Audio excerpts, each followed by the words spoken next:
नमस्कार, प्रणाम। मैं अविनाश वारदात तक के एक नए एपिसोड में आज जिस कहानी के साथ आप लोगों के बीच में आया हूँ, ये कहानी उत्तर प्रदेश की है। उत्तर प्रदेश की जो मैं कहानी आप लोगों को सुनाने वाला हूँ, उत्तर प्रदेश में एक ज़िला लगता है इटावा ज़िला। इटावा ज़िला बहुत ही फेमस ज़िला है और इसी इटावा ज़िले में एक परिवार रहता है। इसी परिवार में एक ऐसी खौफनाक साजिश रची जाती है, एक ऐसा खौफनाक मंजर देखने के लिए मिलता है जिसको देखने के बाद लोगों के पैरों तले ज़मीन खिसक जाती है। पूरा इटावा ज़िला दहल जाता है, एक तरह से कहिए पूरा उत्तर प्रदेश दहल गया जब इस घटना की जानकारी जब मिलती है। वाकई ये अपने आप में हैरान कर देने वाली घटना है, परेशान कर देने वाली घटना है। तो चलिए आज की कहानी को शुरू करते हैं।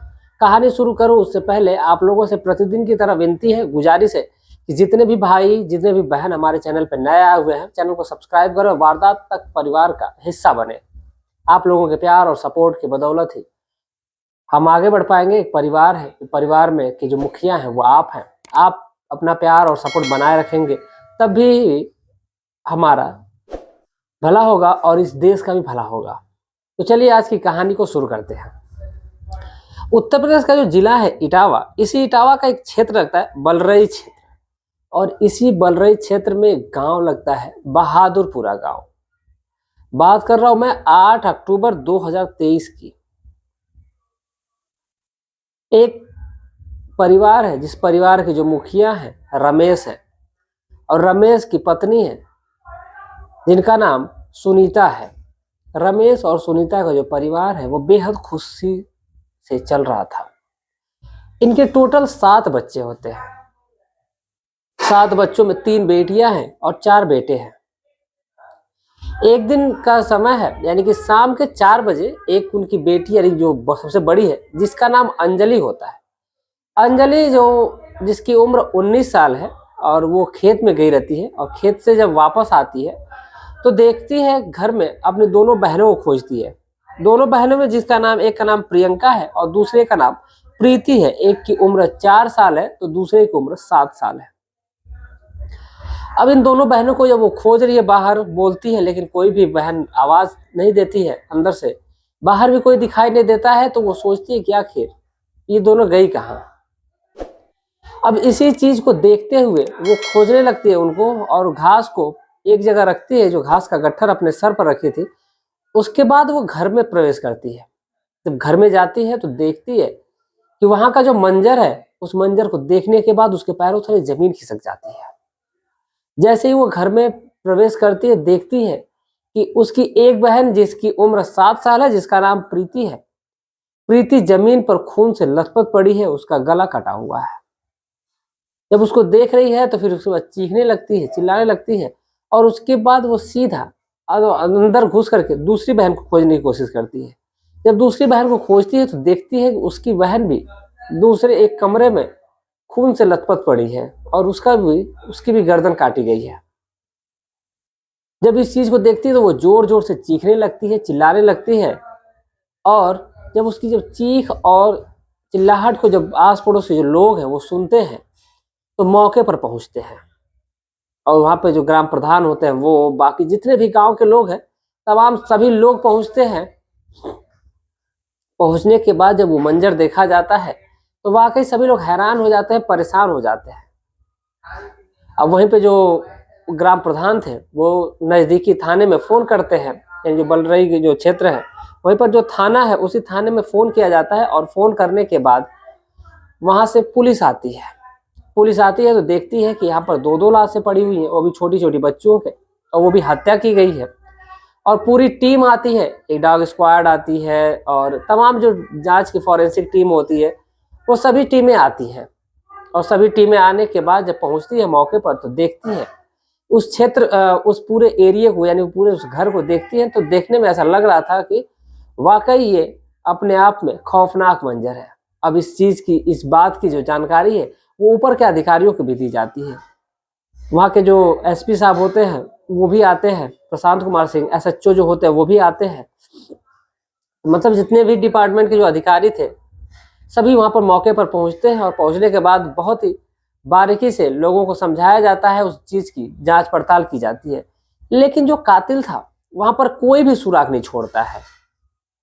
कोई भी जब सुराग नहीं मिलता है तो देखते हैं कि साफ सफाई का बेहद तरीके से ध्यान रखा गया है, काटा गया है, लेकिन कुछ भी पता नहीं चल रहा है। अब इस चीज को जब पुलिस देखती है तो वाकई वो भी हैरान थी कि आखिर ये कातिल कैसा है। अब जो अलग अलग टीमें हैं, जो जैसे डॉग स्क्वाड है या फिर अदर जो टीमें हैं, वो लोग उस घर की बहुत बारीकी से जांच करते हैं। और जब बारीकी से जांच कर रहे होते हैं तो एक फावड़ा मिलता है जो घर से कुछ दूरी पर था, बाहर था, और उस फावड़े पे खून की कुछ बूंदें लगी हुई थी। तो फॉरेंसिक जो डिपार्टमेंट था उनको लगता है कि ये कहीं ना कहीं सबूत का काम कर सकता है, तो उसको रख लिया जाता है। और रख लेने के बाद फिर उसको, लड़की को और जो फावड़ा है, दोनों बच्चियों को पोस्टमार्टम के लिए भेजा जाता है, और जो फावड़ा है उसको फॉरेंसिक डिपार्टमेंट में चला जाता है। और उसके बाद उस लड़कियों का ब्लड सैंपल लिया जाता है, और उसी फावड़े के ब्लड सैंपल से जब मैच कराया जाता है तो दोनों ब्लड सैंपल मैच कर जाते हैं। यानी कहीं ना कहीं जो कातिल था, कातिल ने उसी फावड़े से हत्या की थी उस परिवार की जो लड़कियां थे उनकी। अब जब इस चीज को पुलिस देखती है तो फिर वो और भी बारीकी तरीके से जांच पड़ताल करने लगती है। जब जांच पड़ताल करती है तो फिर जो पुलिस की टीम है छत पर जाती है, तमाम जगहों पर जब जाती है तो एक कपड़ा भीगा हुआ, जो अर्गन होती है, जो एक रस्सी बांधी होती है जिस पर कपड़ा सुखाते हैं, उसी पर रखी होती है। एक कपड़ा होता है जो भीगा हुआ होता है, और उस पे भी कुछ रेड रेड टाइप का लगा हुआ था, यानी कि खून की एक या दो बूंदें लगी हुई थी। जब दो बूंदों को पुलिस देखती है तो उन्हें कहीं ना कहीं संदेह होता है कि आखिर ये कपड़ा किसका है। अब उसको भी लेकर के पुलिस अपने कस्टडी में लेती है कपड़े को, और लेकर के फॉरेंसिक डिपार्टमेंट में भेजती है। तो फिर वहां से पता चलता है कि ये भी खून का सैंपल ही है, और ये उसी लड़कियों से मैच कर जाता है, उस फावड़े से भी मैच करता है। तो हो ना हो कि पुलिस ये भी सोचती है कि ऐसा ना हो कि जो लड़की है वहां पर आई हो तो फिर वहां पर उसके कपड़े में ब्लड लग गया हो। अब इसी चीज के लिए जो पुलिस है उस लड़की से पूछताछ करती है। जब पूछताछ करती है तो जो लड़की है जिसकी उम्र 19 साल है, जिसका नाम अंजलि है, वो अपने बयान में, यानी जो बताती है, बताने में उसके वो कांप रही थी, डर रही थी, और अलग अलग बातें बता रही थी, अलग अलग बातें बना रही थी। जब इस चीज को पुलिस सुनती है तो कहीं ना कहीं उसको संदेह होता है, और जब संदेह होता है तो फिर पूछा जाता है कि आखिर ये कब हुआ, कैसे हुआ। तो जब वो लड़की बताती है कि उसके जो दो भाई हैं, बड़े जिसकी उम्र 17 साल है, उसका नाम अनुज है, और एक दूसरा भाई है, ये दोनों बकरी चराने के लिए बाहर गए हुए थे। और जो उनके दो छोटे और भाई थे, जिसका नाम नवीन है, कन्हैया है, नवीन की उम्र 10 साल है और कन्हैया की उम्र 7 साल है, ये बगल के ही उसी मोहल्ले में ही बाहर खेल रहे थे। और जब वो घर पे आती है तो देखती है तो ये सारा मंजर था। उस वक्त घर पे कोई था नहीं। अब इसी चीज को जब देखती है तो फिर सारी चीजें वो पुलिस को बताती है, लेकिन उसका जो बयान था, जब पुलिस पूछताछ करती है तो कुछ ना कुछ पुलिस को संदेह होता है। अब वो लड़की से बारीकी से पूछताछ करते हैं, और जब पूछताछ करने तरीके से, अपने तरीके से जब शुरू करते हैं तो जो लड़की है वो टूट जाती है, और वो कहती है कि ये कत्ल उसी ने किया है। अब जब ये बातें वो लोग सुनते हैं, उस लड़की के माता पिता सुन रहे हैं, उस गांव के लोग जब सुनते हैं तो वाकई सभी लोग हैरान हो जाते हैं, परेशान हो जाते हैं कि आखिर ये लड़की जो अब तक कह रही थी कि इसका किसी ने कत्ल कर दिया, ये लड़की अब खुद कह रही है कि इसी ने लड़कियों का कत्ल किया है। अब पुलिस के सामने कई सवाल थे, कई सवाल खड़े हुए कि आखिर जब कत्ल इसी ने किया है तो क्यों किया है। अब उस लड़की से पूछताछ की जाती है और सारी बातें उससे कही जाती है कि तुम सारी बातें जो है वो कैसे की, क्यों की, ये सारी बातें हमें बताओ। वहां पे जो आईपीएस थे, प्रशांत सिंह थे, एसएचओ साहब थे, तमाम जो लोग थे वो बैठे हुए थे, और जो गांव के लोग हैं उसमें से कुछ लोग भी और भी मौजूद थे।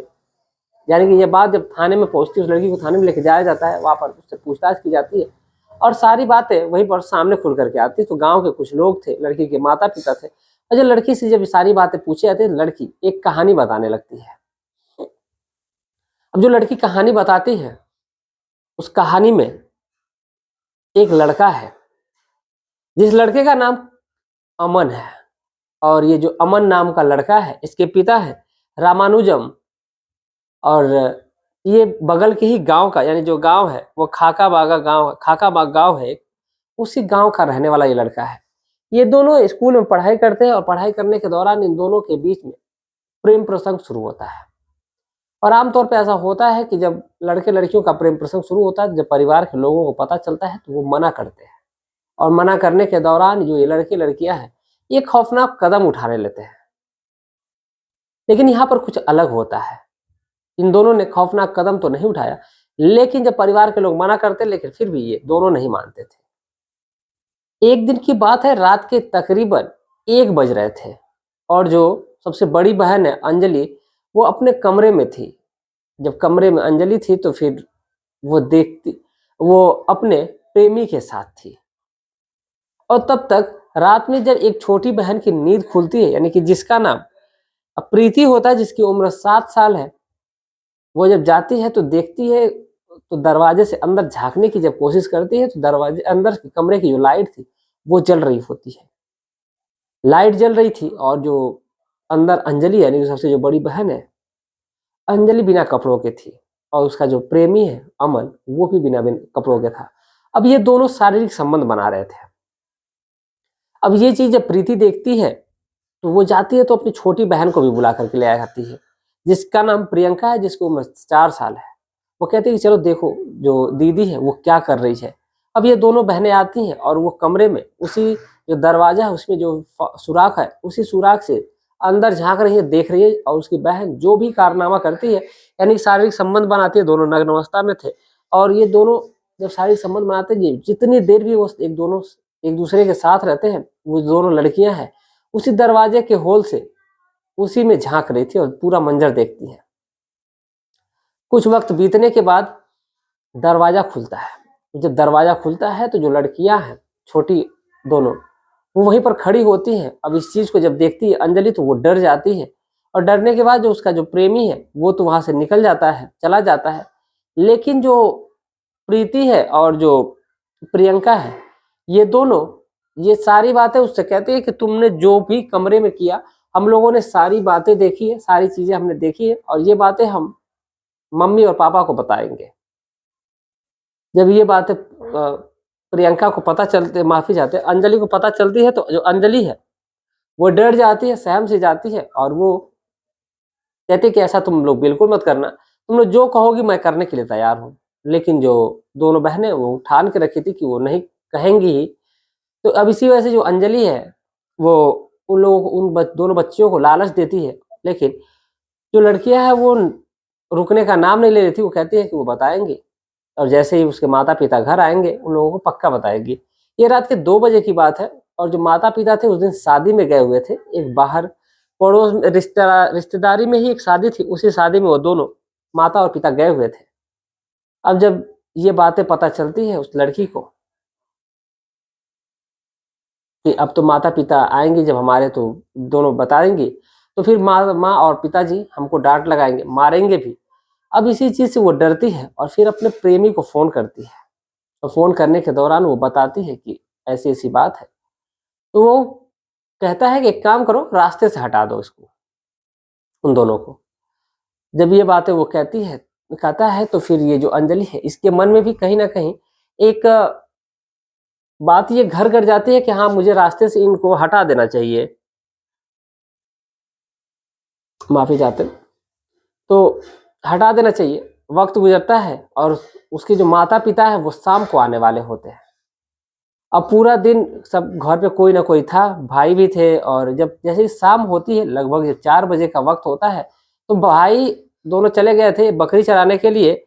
और जो भाई था, जो बड़ा भाई था, वो दोनों बकरी चराने के लिए गए होते, लेकिन जो बाकी जो 2 छोटे भाई थे, वो दोनों छोटे भाई बगल में ही गली में खेल रहे थे। अब इसी बात का वो फायदा उठाती है, और फायदा उठाने के दौरान जैसे ही वो घर में आती है, देखती है कि घर में कोई नहीं है, तो फिर वो उनका कत्ल कर देती है। और जब कत्ल करती है तो कत्ल करने के दौरान जब वो देखती है कि आखिर अब क्या किया जाए, तो फिर वो अपने प्रेमी को फोन करती, तो वो कहता है कि एक काम करो कि ठीक है, जो भी है कोई दिक्कत की बात नहीं है, लेकिन जैसा भी करना होगा तुम कर लेना, मैनेज कर लेना। अब ये सारी बातें जब होती है तो फिर वो शोर करती है, और वहां पर गांव में लोग आते हैं, और लोग आने के दौरान फिर पुलिस को फोन किया जाता है, और पुलिस आती है और सारी बातें होती है सामने। जब पुलिस के सामने सारी बातें खुलती हैं तो गांव के जो लोग हैं सभी लोग देख करके हैरान हो जाते हैं, परेशान हो जाते हैं सुन करके कि आखिर एक ऐसा मंजर जो इस कदर हुआ है, इसको सोचने के बाद सभी लोगों की रूह कांप जाती है, सभी लोग डर से जाते हैं, सहम से जाते हैं। बाकी जो पुलिस की टीम है वो अमन को भी गिरफ्तार करती है और गिरफ्तार करने के दौरान, क्योंकि जो अमन है उसी ने ऐसा षड्यंत्र रचा था, शायद वो कह सकता था कि तुम ऐसा मत करो, अगर परिवार के लोग अगर जान जाएंगे तो कोई बात नहीं है, हम दोनों शादी कर लेंगे या फिर यहाँ से छोड़ करके चले जाएंगे।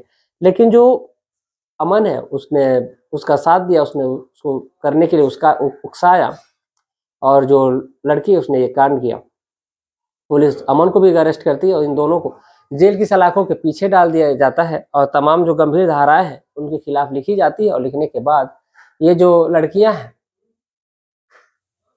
जो उनको परिवार को सुपुर्द किया जाता है और सुपुर्द करने के दौरान फिर वो दोनों जेल की सलाखों के पीछे हैं। तो आज के जो इस पूरे घटनाक्रम को सुनाने का उद्देश्य किसी की भावनाओं को ठेस पहुंचाना नहीं है, बल्कि जागरूक और सतर्क करना है। आप जहां भी रहें स्वस्थ रहें, सुरक्षित रहें। आज की जो वीडियो है इसमें कमेंट नहीं बोलेंगे क्योंकि वीडियो लंबी हो चुकी है। तो चलिए जैसा प्रतिदिन का जो कमेंट का जो तो प्रतिदिन की तरह जो कमेंट का जो सिलसिला है वो आज भी जारी रहेगा। आज थोड़ा सा वक्त कम मिला, इसी वजह से जो कमेंट है वो हमने लिख नहीं पाया, इसलिए वजह से मैं डायरेक्ट फोन से ही बोलने की कोशिश करूंगा। एक है सोनू कुमार, ये है यूएसए से, इन्होंने कमेंट किया है कि सर मैं यूएसए से देख रहा हूं। तो आपको तहे दिल से धन्यवाद कि आप यूएसए से हमारी कहानी को देख रहे हैं और आप लोगों का प्यार और सपोर्ट इतना मिल रहा है। एक है शमसुद्दीन भाईजान, अगले नंबर पे है किमाल मनोरंजन, अशोक बोरा, फिर एक कुमार योंजोन जी हैं, ये नेपाल से है। सुबोध कुमार, ये सब मैं इनका हमेशा कमेंट करता हूँ, प्रतिदिन के व्यूअर है, प्रतिदिन कमेंट करते हैं हमारी वीडियो पे और मुझे इनका नाम लेने में भी अच्छा लगता है। तमाम सभी लोगों का, जो लोग प्रतिदिन के व्यूअर हैं, जो लोग पहली बार भी आए हैं, उन लोगों से विनती है, गुजारिश है कि आप लोग हमें कमेंट किया करिए। मैं आप लोगों के नाम वीडियो के लास्ट में जरूर लिया करूंगा। अगर किसी का जन्मदिन है तो अपने जन्मदिन का भी आप लोग मैसेज कर दीजिए। मैं अपने पूरे परिवार की तरफ से, यानी कि जो 8000 से ऊपर हम लोगों का पूरा परिवार है वारदात तक का, इस पूरे परिवार की तरफ से आपको बधाई दी जाएगी। तो उम्मीद है कि आप लोग अपना जन्मदिन हमें मैसेज करेंगे और हमारे तरफ से पूरा सहयोग होगा आपके लिए। अगले नंबर पे वीर कुमार, फिर है रहमत अली, अगले नंबर पे है आदिल अहमद भाईजान, फिर है विष्णु पाडुल, फिर है राजू बिंद सर ने बहुत ही बड़ा सा कमेंट किया है। तो हो सकता है कि मैं इसका स्क्रीनशॉट आप लोगों के लिए लगा दूं कि आप लोग भी आराम से पढ़ लीजिए, क्योंकि इनका जो मैसेज है वो इतना बड़ा है कि मैं पढ़ भी नहीं सकता, क्योंकि तकरीबन 20 लाइन में है। तो उम्मीद है कि आप लोगों का प्यार और सपोर्ट ऐसे ही बना रहेगा। आप लोग बहुत प्यार और सपोर्ट दे रहे हैं, उम्मीद है कि ऐसे ही अपना प्यार और सपोर्ट बनाएंगे, वारदात तक के परिवार को आगे बढ़ाने में अपनी मदद करेंगे। मिलते हैं कल शाम 7:30 बजे एक और सच्ची कहानी के साथ। तब तक के लिए जय हिंद, जय भारत।